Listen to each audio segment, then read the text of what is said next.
Hello అండి, నా పేరు కార్యవర్ధి. నేను సెంట్రల్ గవర్నమెంట్ ఎంప్లాయీని. నాకు 2015లో సివియర్గా సయాటికా పెయిన్ వచ్చింది. నేను ఆ పెయిన్ బైక్ రైడింగ్ వల్ల వచ్చిందని, బికాజ్ నాకు బైక్ రైడింగ్ బాగా ఇష్టం అనమాట. సో బైక్ ఎక్కువ నడిపేవాడిని. ఎక్కువ గంటలు ఎక్కువసేపు బైక్ రైడింగ్ చేయడం వల్ల పెయిన్ ఎక్కువ అవుతుంది అని అనుకున్నాను.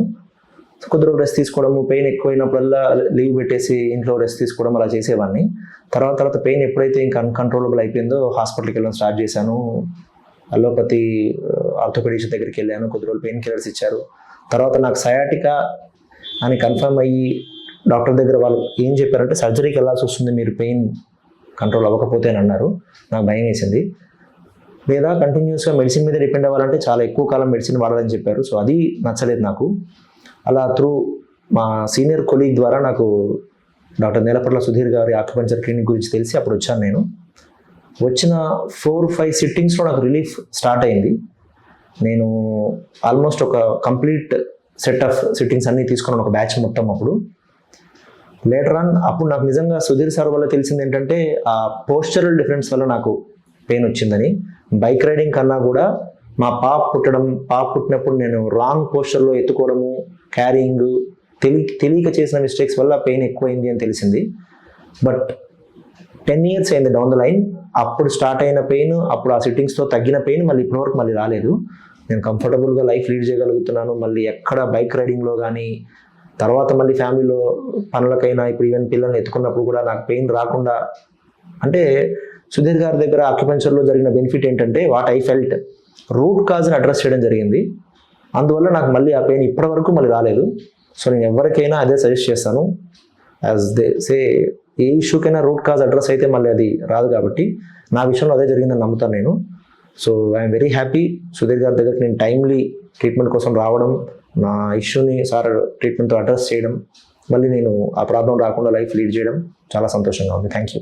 అలాగే ఇంకో విషయం, సార్ ఆక్యుపంక్చర్ బెనిఫిట్స్ గురించి ఆల్ ఇండియా రేడియోలో ప్రోగ్రాంలో చెప్పడం నేను విన్నాను. బికాజ్ నేను ఆల్ ఇండియా రేడియోకి చెందిన వాడిని అవడం వల్ల నాకు దాని బెనిఫిట్స్, ఇక్కడ ఇంత లాభం ఉంది ఈ సైన్స్లో అని తెలిసి సార్ గురించి తెలుసుకొని సార్ దగ్గరకు వచ్చి నేను ట్రీట్మెంట్లో లాభం పొందడం జరిగింది. నిజంగా కూడా ఏ ఇష్యూకైనా రూట్ కాజ్ అడ్రస్ అయితే డెఫినెట్గా దాని తాలూకు బెనిఫిట్స్ మనం పొందొచ్చు అనేది నేనే ఎగ్జాంపుల్ దానికి. కార్యవర్ధి గారు చాలా ఇయర్స్ బ్యాక్ మన దగ్గర సియాటికా ప్రాబ్లంకి వచ్చినారు.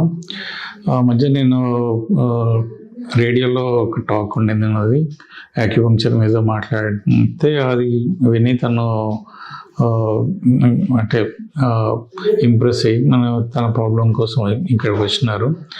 అండ్ ఆయన వచ్చి ట్రీట్మెంట్ చేసుకునేంత వరకు అంత బిలీఫ్ కూడా రాలేదు. బట్ బికాస్ ఆఫ్ అంటే ఇంటర్వ్యూ సారాంశంతో ఆయన వచ్చినారు. అండ్ ఎక్సలెంట్గా తనకి తగ్గింది. అప్పటి నుంచి ఇప్పటివరకు ఇన్ని ఇయర్స్ వరకు కూడా తనకి ప్రాబ్లం రాలేదు. సో సర్వైకల్ స్పాండిలోసిస్ కానీ, లంబర్ స్పాండిలోసిస్లో కానీ, సియాటికాలో కానీ మనం చాలా చక్కటి రిజల్ట్స్ ఇస్తాము. బికాస్ ఆ డీజనరేటివ్ ప్రాసెస్ మనం స్టాప్ చేయగలుగుతాము. అంటే రూట్ కాజ్ క్రియేట్ చేస్తాం. మనకు ఆ బోన్స్ మధ్యలో ఆస్టియోఫైట్స్ ఎందుకు ఫామ్ అవుతున్నాయి అంటే మేబీ బికాస్ రాంగ్ పోస్చర్. మనకి ఇక్కడ వేర్ అండ్ టైర్ అక్కడ ఎక్కువ ఉంది అనుకోండి, పర్టికులర్ ఏరియాలో కూర్చోడం, నిలబడడం కానీ, లేకపోతే లాంగ్ జర్నీస్లో కానీ మనకు పర్టికులర్ బోన్ దగ్గర L4, L5 లేదా L5S1 లేదా L3, L4 ఈ సీక్వెన్స్లో అరిగిపోతూ ఉంటాయి. వాటికి ఎక్కువ మనం వర్క్ ఇస్తూ ఉంటాం కనుక మనకి అక్కడ ఎనర్జీ అక్కడ వరకు అంత ఎక్కువ మనం ఎంతైతే డిమాండ్ ఉందో అంత డిమాండ్ మీట్ చేయలేదు కనుక మనకి డీజనరేషన్ స్టార్ట్ అవుతుంది. సో ఇదంతా కూడా మనకి ఎక్కడి నుంచి అంటే బోన్స్కి ఎనర్జీ సప్లై అయ్యేది కిడ్నీ మెరిడియన్ అంటే కిడ్నీ ఈ వాటర్ ఎలిమెంట్ మనకి all bones and cartilage supply చేస్తుంది. అట్లాగే దానికి ఇంకా కొన్నిటికి కేటర్ చేస్తుంది. So and mostly this kidney energy is kidney essence అంటాము.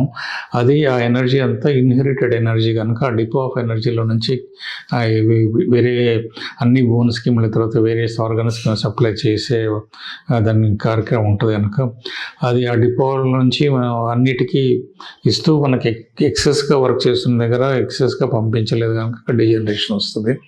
సో ఆ డీజనరేటివ్ ప్రాసెస్ స్టార్ట్ అయిన తర్వాత పైన కింద ఆస్టియోపైట్స్ ఫామ్ అయ్యి స్పేస్ తగ్గి డిస్క్ మీద ప్రెషర్ పడి ఆ డిస్క్ ఒత్తుకుపోయి నరాన్ని మనం ఇంపింగ్ చేస్తూ మనకి ప్రాబ్లమ్స్ వస్తాయి. ఫస్ట్ లో బ్యాక్లో మనకి ప్రాబ్లం ఉంటుంది. బ్యాక్లో పెయిన్ వచ్చి మొద్దుబారిపోయి మనకు కొన్ని రోజులు పెయిన్ తగ్గిపోయిన ఫీలింగ్ ఉంటుంది. తర్వాత పెయిన్ అట్లాగే కంటిన్యూ అవుతూ కింద కాళ్ళలో వస్తుంది, దాన్ని మనం సియాటికా అంటాము. సియాటికా కింద వచ్చిందంటే బ్యాక్లో పెయిన్ చాలా ఇయర్స్గా ఉందని చెప్పాలి.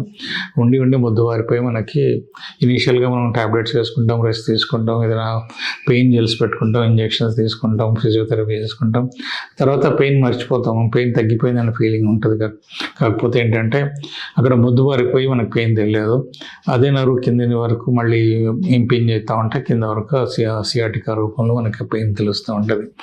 Sciatica all of a sudden వచ్చింది అంటే ఏదైనా ఇంజురీ ఉంటే రావచ్చు, ఏదైనా ఇన్ఫెక్షన్ ఉంటే రావచ్చు, అక్కడ సడన్గా నరువు ఇంపింజ్ అయ్యి మనకి ట్యూమర్ ప్రెస్ చేస్తుంటే రావచ్చు. అదర్వైజ్ గ్రాడ్యువల్గా తనకి ఏమి ఇంజురీ లేదు, ఎటువంటి ఇన్ఫెక్షన్స్ లేవు అంటే కనుక ఈ బ్యాక్ ఏక్ ఎప్పటి నుంచో ఉండాలి. సో ఆ సీక్వెన్స్లోనే సియాటికా వస్తుంది. సియాటికా వచ్చిందంటే ఆల్రెడీ తనకి ఈ ప్రాబ్లం చాలా రోజుల నుంచి ఉందని, డిస్క్ చాలా ఇయర్స్గా ఆ నర్వ్ని ఇంపింజ్ చేస్తుందని. బట్ అట్లాంటి కేసెస్ కూడా మనం ఇంత చక్కటి result within short time 3 or 4 courses of 20 సిట్టింగ్స్లో మనం పూర్తిగా మంచి చేయగలుగుతాం. తనకి ఆల్రెడీ అతను వచ్చింది అంటే అన్ని మేము చెప్పిన రోజులు రాకపోయినా కానీ మేము కొంచెం ఎక్కువగానే చెప్తాం, ఎందుకంటే మళ్ళీ రాకుండా ఉండాలి ప్రాబ్లం అని చెప్పేసి. బట్ ఆ షార్ట్ టైం అతను చేసుకున్న దానికి కూడా ఇప్పటివరకు ఆల్మోస్ట్ 15-20 years అయిపోయింది. బట్ స్టిల్ ఇప్పటికి కూడా పెయిన్ ఆయనకి మళ్ళీ ఎప్పుడు క్రాపింగ్ కాలేదు. తను అన్ని వర్క్స్ చేసుకోగలుగుతాడు, డ్రైవ్ చేయగలుగుతాడు. He's passionate of his driving. ఆ డ్రైవింగ్ కూడా తను చక్కగా చేయగలుగుతున్నాడు. ఇప్పుడు ఆయన జాబ్లో చాలాసేపు నిలబడి ఉండాల్సిన పని ఉంటుంది. అదంతా కూడా తనంటే జాబ్ పర్ఫార్మెన్స్లో కానీ తనకి ఎక్కడ డిసిబుల్ ఫీల్ కాడు, చక్కగా చేయగలుగుతున్నాడు. అంత చక్కటి రిజల్ట్స్ మనం అక్యుపంక్చర్లో ఇవ్వగలుగుతాం. బికాస్ అక్కడ ఎనర్జీని గెయిన్ చేయగలుగుతాం. పేరెంట్ హౌస్ నుంచి మనకు అక్కడ మళ్ళీ ఎనర్జీ మనకి ఎంతైతే డిమాండ్ ఉందో అంత డిమాండ్ ఉన్నంత మేరకు మనం ఎనర్జీని గెయిన్ చేయగలుగుతాం. లోకల్గా ఎనర్జీ మెరిడియన్స్ అన్ని బ్లాక్స్ అని క్లియర్ చేస్తాము. డిజిటల్ పాయింట్స్ తీసుకుంటాము. డిజిటల్ పాయింట్స్ అంటే ఆ ఏరియాని కవర్ చేస్తూ కొన్ని పాయింట్స్ అంటే ఆ ఏరియా అంతా ఆ పాయింట్స్ స్టిమ్యులేట్ చేస్తే ఆ ఏరియాకి ఎనర్జీని గెయిన్ చేస్తాయి. అట్లాగే influential point for muscle and tendon, influential point for bone and cartilage influence చేస్తాయి. ఆ పాయింట్స్ ఇన్ఫ్లుయెన్స్ స్టిమ్యులేట్ చేస్తే బోన్స్కి అన్నిటికీ ప్రత్యేకంగా ఎనర్జీ సప్లై చేస్తుంది, ఎక్కువ ఎక్సెస్ ఎనర్జీ సప్లై చేస్తుంది. అట్లాగే మజిల్ అండ్ టెండాన్స్కి మనం ఆ పాయింట్ GB34 పాయింట్ స్టిమ్యులేట్ చేస్తే కనుక మజిల్స్ అన్ని రిలాక్స్ అవుతాయి, ఆ స్పాజం తగ్గుతుంది. మజిల్స్కి ఎనర్జీ అక్కడ ఎంతైతే బోన్స్కి ఎనర్జీ ఇవ్వాలో అక్కడ మజిల్స్ కూడా అంత ఎనర్జీ ఇవ్వాలి. స్పాజం తగ్గాలంటే, మజిల్స్ టోనిఫై చేయాలంటే, మజిల్స్ స్ట్రెంథెన్ చేయాలంటే. సో అవన్నీ పాసిబుల్ ఉంటాయి. మనకు స్పాజం తీసే పాయింట్స్ ఉన్నాయి, ఎడిమా తగ్గించే పాయింట్స్ ఉన్నాయి, పెయిన్ పాయింట్స్ ఉన్నాయి, మెరిడియన్స్ ఓపెన్ చేసే పాయింట్స్ ఉన్నాయి, మనకి డిజిటల్ పాయింట్స్ ఉన్నాయి, ఇన్ఫ్లుయెన్షియల్ పాయింట్స్ ఉన్నాయి, స్ట్రెస్ వల్ల వస్తుందంటే స్ట్రెస్ తగ్గించే పాయింట్స్ ఉన్నాయి. ఇవన్నీ అంటే కాన్స్టిపేషన్ తోటి ఒకసారి నెగిటివ్ ప్రెషర్ క్రియేట్ అవుతుంది, దాన్ని తగ్గించే పాయింట్స్ ఉన్నాయి.